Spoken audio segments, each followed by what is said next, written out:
What's going on, everybody? And welcome back to another episode of the Orange Crush podcast. And David, I don't know if I'm stealing your thunder by doing this. We're welcoming on Aslan Hajivandi from War Chant.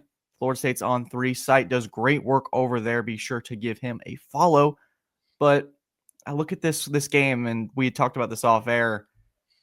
After Florida State beat Alabama, I'm thinking, man, that Clemson-Florida State game is going to be prime time, under the lights. College game day is coming to town. Well, I was half right. It is prime time, under the lights of the ACC network, baby. Aslan, welcome to the show, man. How are you doing?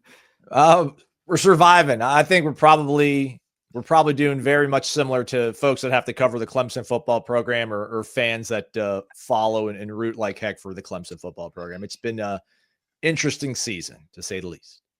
Yeah, and here's my takeaway, and this is what I wanted to say. I was thinking about this a couple of days ago when thinking about this game. After Clemson defeated North Carolina, I was driving back from Chapel Hill and, of course, wanted to turn on that Florida State-Miami game. And the Florida State radio network, that's the feed that I had. Such a great job that they do. William Floyd, known as Bar None, love that dude. Should be a coach, right? Like, can get you fired up. William Floyd had me ready to put on the pads and the helmet and go out there and play. I was ready to suit up against Miami. I'm ready to go. And, and part of the takeaway from that pregame was this is the way it should be. This is Miami. This is Florida State. This is the national stage. All the eyes are upon you. This is the way it's supposed to be. Clemson was that way against LSU in the opener. And then we look at that since then. Miami's lost twice. Florida State's 4-4. Brian Kelly's been fired from LSU. Mike Norvell stays on the hot seat. I don't know that Dabo Swinney's on the hot seat, but that seat's warm and getting warmer. How did we get here? How did we get here? I mean, for Florida State recruiting, I mean, that's pretty much as we've gone through like a year and a half now. All of last season, pretty much after, the second game of the season, it was a complete wash because you had 2 ACC losses in your first 2 games. So we started doing like the autopsy there, like as the body was still warm and there was actually a heart pumping. But yeah, I mean, Mike Norvell has not been able, but this is the interesting thing though, right? Like Dabo's still been recruiting at an elite level with high school talent, right? That's why he hasn't had to go into the transfer portal. But Florida State hasn't been able to string together successive seasons, especially on the offensive and defensive lines, of getting elite high school players, whether they already are elite or evaluating guys that might be a little bit underrated and then developing them in a timely fashion.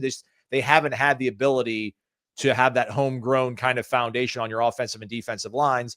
And as the portal kind of keeps maturing and evolving, like that's a really premium position. There's not a lot of elite pass rushers. There are not a lot of elite tackles that jump in the portal. Most of those guys are retained and kept by their program. So Florida State's had to kind of go in this cycle of constantly bringing in new bodies. Now, their offensive line is pretty solid this year. I mean, Herb Hand's done a really knock-up job with the offensive line, but they're probably they have to put so much resources, money, in luring these guys and overpaying players that you just find yourself with lacking depth, which has really hurt them this year. I mean, I think the fact that they lose Deuce Robinson for most of the Pitt game, that kind of showed up. They had lost one of their best cornerbacks, Jabril Rawls, going to the Stanford game. That showed up. They converted a third down in a situation where he would have been the guy probably in coverage. So yeah, the lack of depth, the lack of elite recruiting talent, because they've done everything else, David. And I was talking to Grayson about this off the air about if you're a Clemson, like what's left for Dabo to do, man?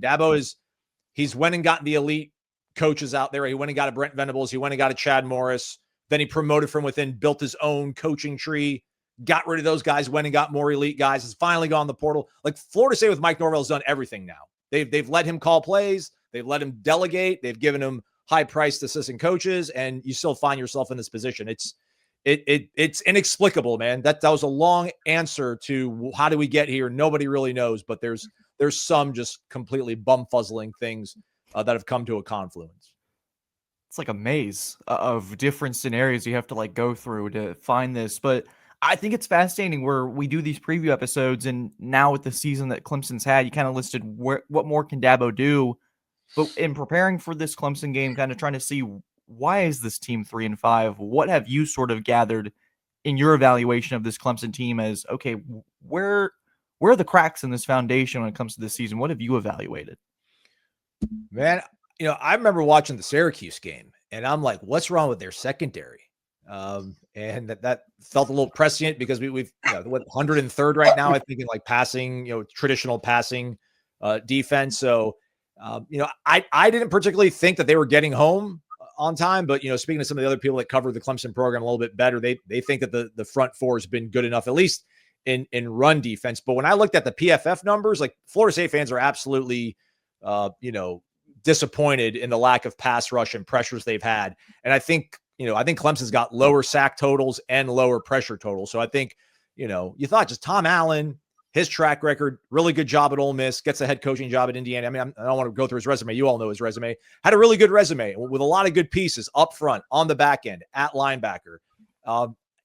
It just seems like they're playing a little tentative. I don't know if they've put too much on the plate, if they've hit that point in the season where it's like, well, let's try to simplify things. And that's when you start rearranging chairs on the deck of the Titanic, when you start doing that kind of stuff. So it seems to be both of those things. It's the secondary has not been probably as stout as I expected when I looked at this game in the beginning of the season. And then that pass rush just hasn't really produced enough game-changing negative plays to flip field position and to get other the opposition on their heels. Would love to talk about that matchup. Clemson, we can go into the autopsy. That body's still sort of warm. We can go into the autopsy there, but I think that secondary has suffered negatively from recruiting, from Clemson offering a certain set of guys, having to go in at the end of a recruiting cycle, wide receivers being converted, whole host of issues there. Florida State has the number one ranked offense in the country. Tommy Castellanos, the trigger man. I did put during Dabo's press conference the other day, the numbers are a little skewed because you had, 1,600 yards of offense against two teams, right? Right. And when you put up almost 800 yards in one game, that's 2 games worth. But they've still been really solid in putting up yards. How do you see this shaking out? Clemson's been a little shaky in run defense on the perimeter, been shaky in the pass game. How is Florida State going to be able to attack this Clemson defense with Castellanos? Well, I still don't think Tommy's at 100%. So like what you saw against Alabama, the amount of fear, intimidation, like respect you have to give to him, pulling the ball, running it on RPOs, holding it, keeping it on a read option. It just doesn't seem to be there. Even coming off the bye week, and it played much more crisp offensively against Wake Forest. I think he averaged like over 22 yards completion, but I think he's still scrambling around and running into sacks though, which is not what he was doing in the first month of the season. So I think that's a limitation. And I would expect that Clemson is going to do everything they can to possibly stop that running game, like follow their keys to the absolute hilt. I mean, heard Dabo lamenting some of the plays that went wrong and how they were just complete basic day one fundamental things. So, you need to get back to that in day 85 or whatever we are of the season right now. But I just think that Florida State, they don't have a traditional, nuanced passing game. It's so much, rail routes down the seam and creating rubs and all the mismatch, eye candy stuff that Gus likes to do. So, they're going to do what they've done, Florida State. They're going to go out there and they're going to try to establish the run. But it will be interesting to see if maybe they flip the script this time around and just try to maybe come out passing and soften things up and then try to, actually run off the pass game as opposed to vice versa, which seems to be the case for so many other teams. And we've seen 2 dynamic quarterbacks come to Death Valley, and Kevin Jennings and Darian Mensah. Mensah, oh my goodness, might be one of the best quarterbacks I've watched with my own 2 eyes in person. But they've found a way, these offensive coordinators, to expose those weaknesses in the secondary. One play, particular against Duke, where Terrell knows he's the corner coming off the blitz, and he's barking at Ronan Hannafin to stay back and cover his deep half. And Duke holds onto that ball just enough. It was almost reminiscent of that mesh with Wake Forest. And Mensah he sees Hannafin pull just enough, gets the ball, and there goes Duke for 77 yards for a touchdown. Easiest throw of his life. Duke goes up 14-0, and you just it's emblematic of the secondary struggles.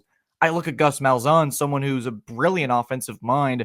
What kind of things can he scheme up? You kind of mentioned a little bit with some of those rail routes, the rubs, the eye candy. What is this Florida State offense? How has it looked really with Malzahn? How has he kind of changed the dynamic as opposed to maybe Norvell with the play calling. Because every time I turn on the TV, I know they're a big play threat, obviously 4-4. Go, yeah, it's been a little inconsistent. Just what can Clemson fans expect with this kind of FSU attack?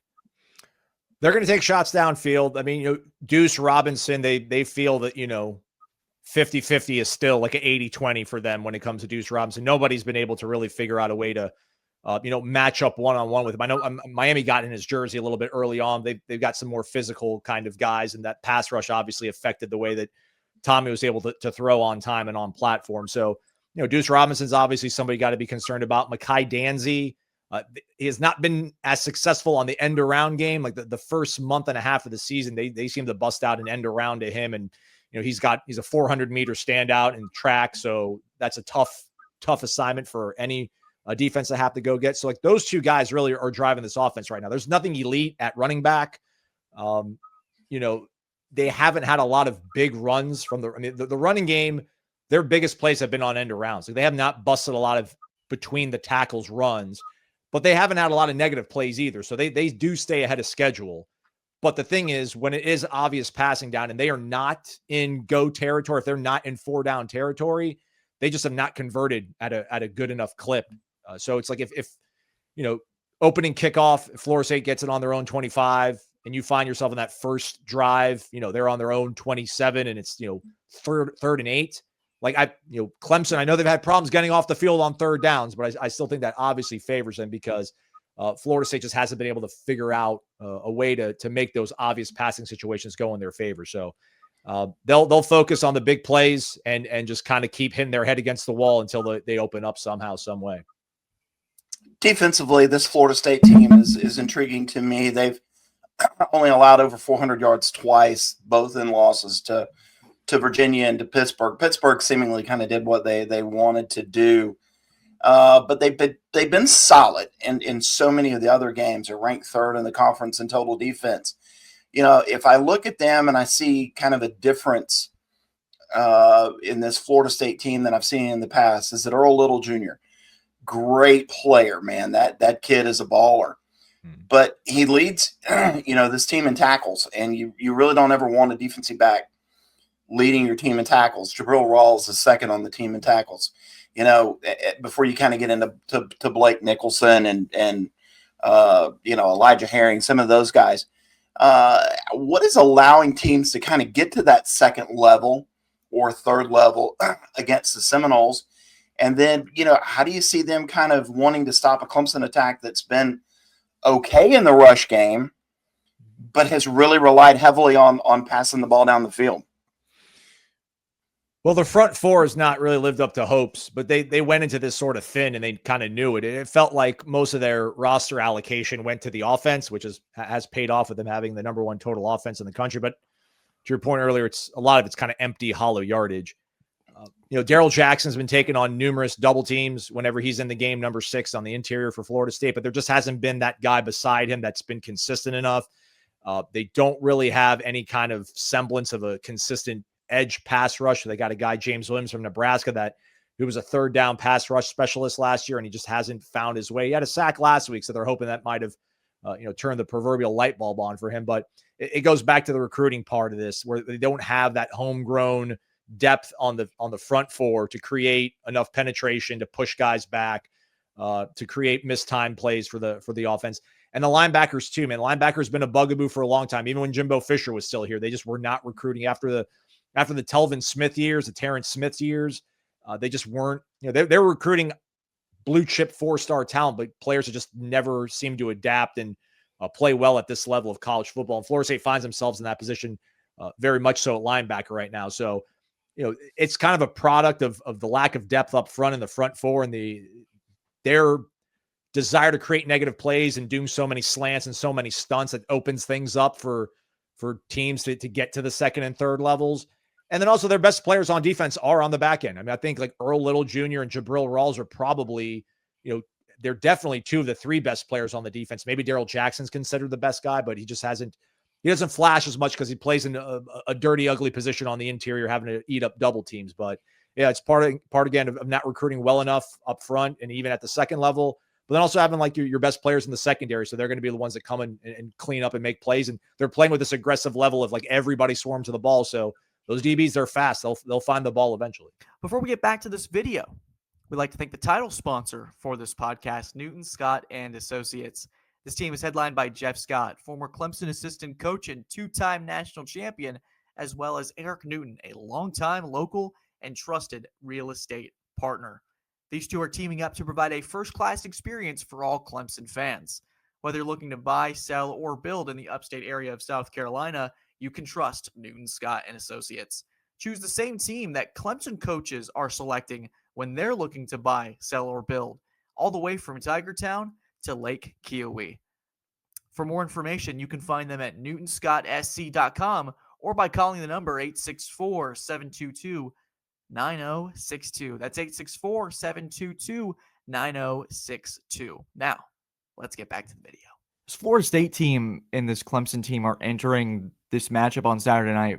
And I know the record's very similar, but it feels like they're in different places. Florida State just sort of this finds itself against Wake Forest 42-7 against a Wake team that just took down SMU that put up a bunch of points on Clemson the week prior. So that's the Wild West of the ACC on its own. But then you have Clemson entering this matchup off of a game where Duke and Clemson has track meet, back and forth, controversy with the call at the end, a lot of heartbreak. Just so how did you kind of see that Florida State team respond? They lost 4 straight, get a win against Wake. How does that maybe benefit them entering a matchup where on the other side, it's a team that's, and you can see it in the pressers this week, a little bit dejected, a little bit broken after a game that they really thought they should have won. One of their few remaining opportunities to probably get a win this year, and it slips right under them. Yeah.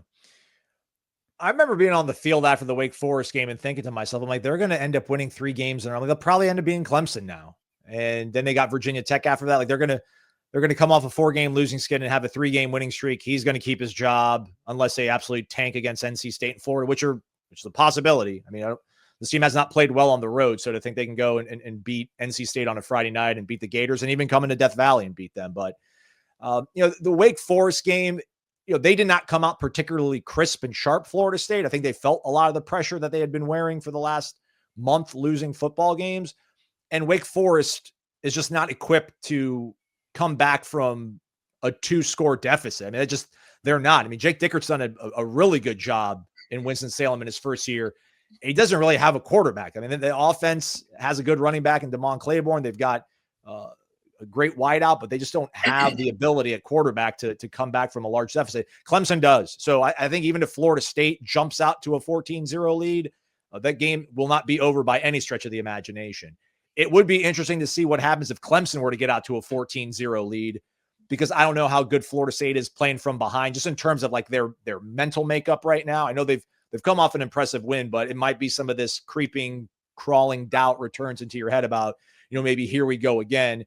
Because I mean, Clemson's got a really good offense, and those, Antonio Williams and TJ Moore, like that's dangerous. That's better than a lot of combos that Florida State's seen so far this year. So the Clemson offense is something that like just you still fear deeply. And defensively, you figure, I was asking a couple of guys, it feels like an NFL football. If a defense gets shredded for like 250 yards on the ground, feels like for whatever reason, the next week they bow up and like they seal all the leaks.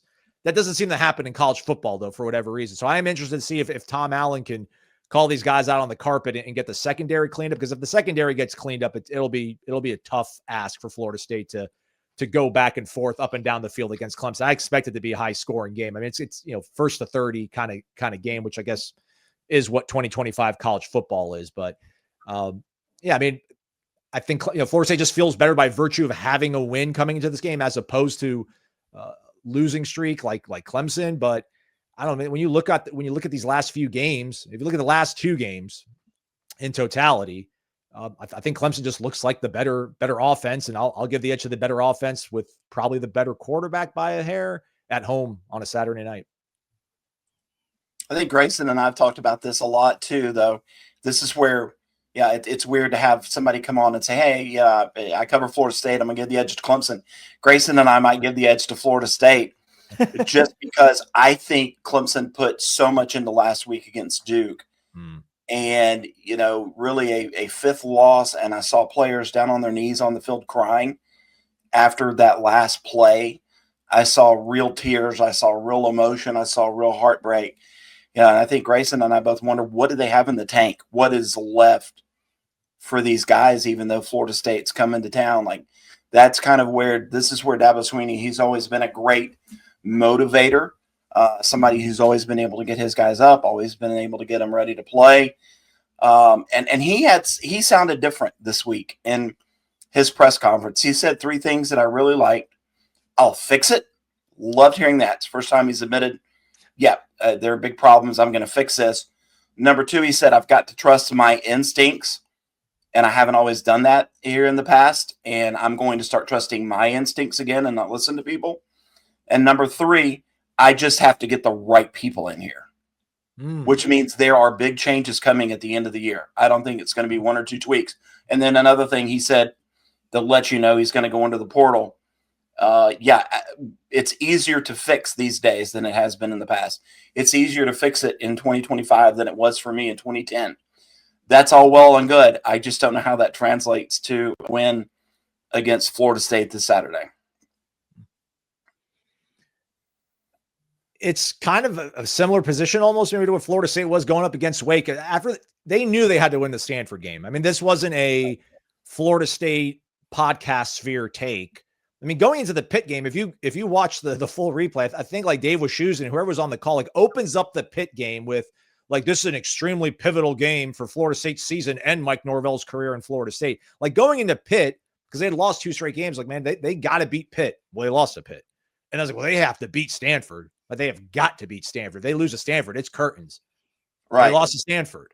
This thing's still rolling along. He gets like a quasi vote of confidence after losing that game. So then they come back and play their best game since they beat the brakes off Alabama.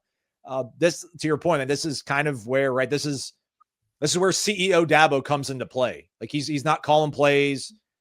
He's the guy that's going up and down the sideline trying to get a pulse for his players. And they put a lot in that Duke game. That was an important game to try to get the thing on the right track. I mean, you win that game, you can still, get to a good higher tier bowl game, get 9 wins, which I know is not the standard at Clemson, but still feels a little better than where you were trending towards. But I just feel like Cade Klubnik, I mean, just him gutting it out the way he did last week. If he's just as good and if not a little bit more healthy, coming off that high ankle sprain a few weeks back, I just trust.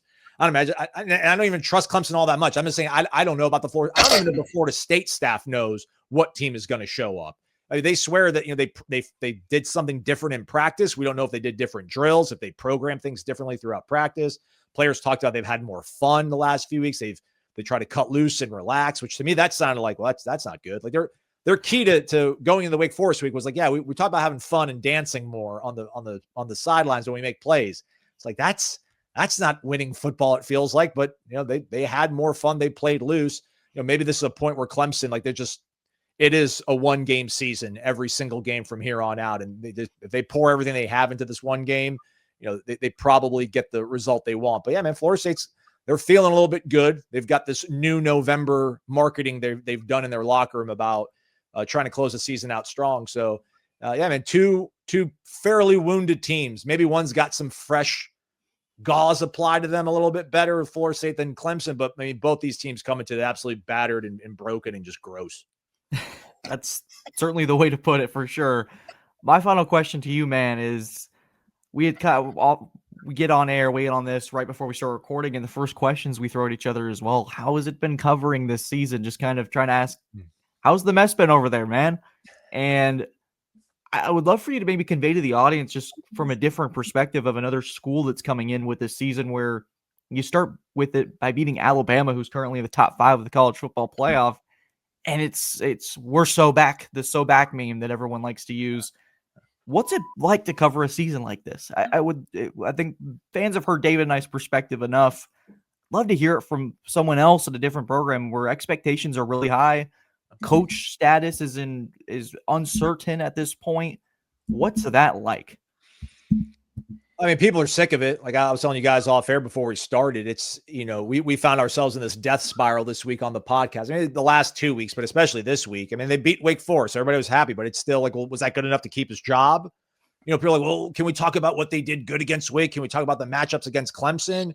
And then on our live show yesterday, I told Corey, I'm like, yeah, so you want to talk about like Florida State's offense and the way they're going to have to try to match up against Peter Woods and TJ Parker? And he's like, no, it's hard to really kind of, try to talk about these micro things going on in a season where, the season's been lost. But the crazy thing is you went into the season, like I didn't subscribe to this, but the realistic hope for Florida State fans was go into the season, be significantly better, which isn't that tough of an ask when you're coming off 2-10, and then use that momentum, however little or much it is, to then keep your staff intact, go get some more players out of the portal. Maybe some of the guys that you've recruited, you can develop them a little bit better. And then now you're in 10, 11 win territory, and you can maybe make the playoff in 2026. And it was like, well, all right, well, like 8-4. So like 8-4 was this mythical number that everybody talked about going to the season where it's like, yeah, if he's 8-4, he's keeping his job. And they're 4-4 right now. So if they win out, they'll finish 8-4, but there's a significant, and not just like a vocal internet crazy minority. I think the majority of people are out on Mike Norvell. They think he's a great guy, think he's a great human being. They hope he wins out, right? Like win out, so Florida State has a good season. Win out, so he's more marketable as a coach elsewhere, and that mitigates your buyout. I don't think people are openly rooting against him, but people just moved off. It's been, I mean, Corey's pointed it out, something like Florida State's had, I don't know, like 6 4-game losing streaks since 1975. And like Mike Norvell's had 4 of them. He's been here for all like 6 seasons, right? So it's, what is the kind of hope to bring this thing back and build off of whatever the season ends up being. But it's tough to cover because you went into the season thinking they're going to get stomped by Alabama, just make the game respectable and then move on from there, win your first ACC game, and then we'll see what happens. They blow the doors off Alabama. They looked incredible against Alabama. It's like, wow, this guy figured it out again. Like he knows everything is clicking. And then you go and you lose to Virginia. And it's like, well, all right, Friday night, you got Miami. We were looking at this Miami game that both teams are going to be undefeated. It's going to be top 5 versus top 5. Game day is going to be here. Primetime matchup. You drop the ball, and then you lose 3 more games after that. It's been just an absolute roller coaster, man, to where such low expectations, the expectations get elevated, and everybody's excited about that. Everybody's embracing that. But then the team doesn't meet the challenge. And then now you're kind of in this, well, it's got to be over. But when you go beat a good team like Wake Forest 42-7, and you start squinting, as we call it on the podcast, you start like, you keep Gus Malzahn around, and you maybe get another quarterback that's a little bit more durable. And, this defense is, top 30-ish. They've been a huge turnaround. Like, yeah, we can run this thing back and be good next season. Like that's how crazy this season is, man. It's one single week, one single Saturday shifts the entire mood of a team. And we still don't know who they are. Like it'd be one thing if it was a 9-1 Clemson, a 9-1 Florida State going up against each other. We'd have a really firm understanding of what each team was and how it was going to kind of play out, right? We'd have a much better understanding of it. I'm not speaking for you guys, but this team is so hard to judge. That's what makes it so difficult to have to talk about them on a day-to-day basis. But I'm not going to play a violin because my job's awesome. Like I'm not complaining. Love it, man. David, do you have any final thoughts on that or any violin notes to play? I know you're the musician. This has been great. Been great. Love it. Love the insight. Yeah, man. Thanks, guys, for having me. Appreciate it, man. Before we get going, Aslan, you want to plug your stuff, man, before we go? Yeah, warchant.com. Absolutely. Give us a follow on I know we're on the On3 network. You guys are indies, though. Doing it right, maybe. Maybe you guys got it all figured out. But yeah, warchant.com. Check us out. We do pretty much as much of a good job covering Florida State as you guys do with covering the Tigers over TigerNet. So give it a follow. They do great work. You guys got to go check them out. Guys, thank you as always for tuning in. Be sure to give Warchant some love. Are y'all going to be in town this weekend? I will not be, but we'll have 2/3 of our brain trust up there. So Ira Schofel, Corey Clark, they'll be doing their post-game wrap-up show from the field as well. So there are long tenured scribes. So we're sending the A-team up there. And they do a great job. I love Ira. They do a great job. Yep, they do. Good stuff. Guys, thank you as always for tuning into this Florida State preview. Primetime, guys, under the bright lights of the ACC network. Can't wait. Subscribe for more previews like these. We got 4 games left that are guaranteed. We'll see how it all shakes out in 2025. God bless y'all. Have a good one.